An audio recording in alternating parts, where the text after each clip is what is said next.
my mother had 10 of us. I think she was trying for a football team, but she had no inside left. You know? I was the youngest. After I was born, my mum was lying in the operating theatre. The surgeon says, he says, Mrs. Phillips, he says, 10 children, he says, this is something to celebrate. He says, would you like me to sew you up with silver wire or gold wire? My mum says, could you make it barbed wire?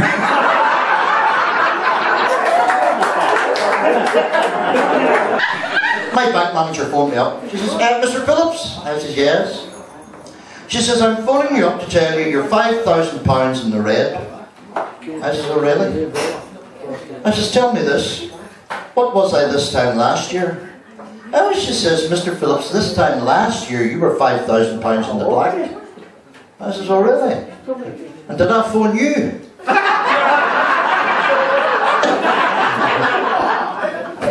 I'm driving down into Belfast and saw this sign outside a farmhouse, talking dog for sale. Thought that sounds interesting. I drove into the farmyard. I said to the farmer, are you the boy that's got the talking dog? He says, he's lying round the back. I went round and have a word with him. I went round the back, there's this beautiful Alsatian lying there. I says, are you the talking dog? The big head come up and the big ears. He says, aye, what about it? I said, well, tell me a bit about yourself. Well, he says, when I was a pup and I discovered I had this gift, I went to my owner and I told him I wanted to serve my country. And he took me to the government and they trained me and they put me in MI5 and MI6 and then they sent me over to Iraq.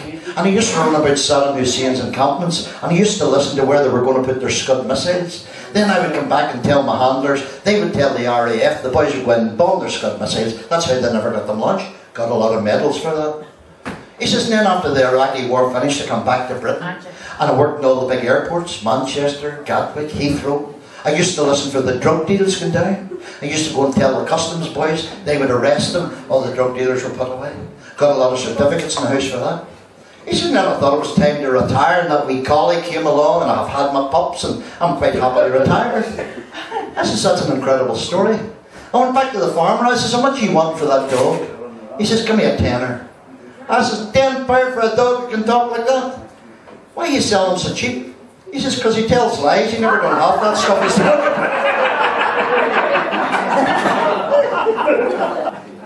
He was sitting one day watching that daytime television and this man come to the door from the government, from the Ministry of Defence. He says to Madame, Mr. Phillips, he says, you're a Normandy veteran, aren't you? Madame says, yes son, I was there. He says, well, you're entitled to some compensation from the government.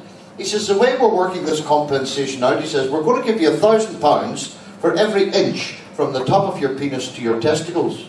Do you mind being measured? My dad says, not at all, son. He's down with the zip, the man's out with the tape measure, 1 inch, 2 inch, 3 inch. He says, where's your testicles, Mr. Phillips? He says, Dunkirk, son. Isn't that television nowadays, eh? Isn't that a load of bloody rubbish nowadays? Look at that Britain's Got Talent, eh? All they handsome big Welsh men singing their bloody hearts out and they get beat with a dog that couldn't sing. You know what I'm going to tell you? I know there's a lot of young folk in the night, but see the television.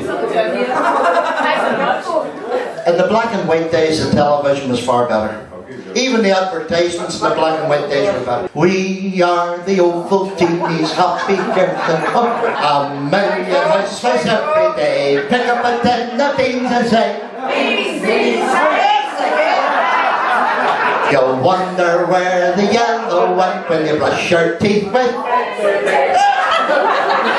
nuts, whole hazelnuts, Cadbury's tape. Only the crumbliest, flakiest chocolate tastes like chocolate never tasted before. Yes! Murray Mints, Murray Mints. 1001 cleans a big, big carpet for less than half a crown. What about the wee girl in Glasgow went to her mommy? She says, Mommy, Mommy, why are your hands so soft? She says, because I'm only 16, you bam. Now, there's a boy who's moved in across the street from me, right? And he tells me he's not henpecked. And I know he's a bloody liar, because ladies and gentlemen, I can see him washing the dishes every night while I'm upstairs making the beds.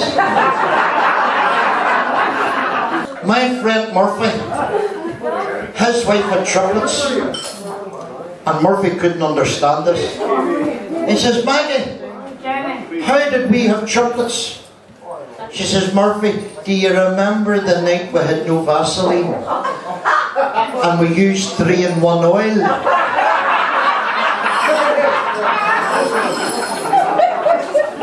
Murphy says, I remember it well. Thank God I didn't use WD-40.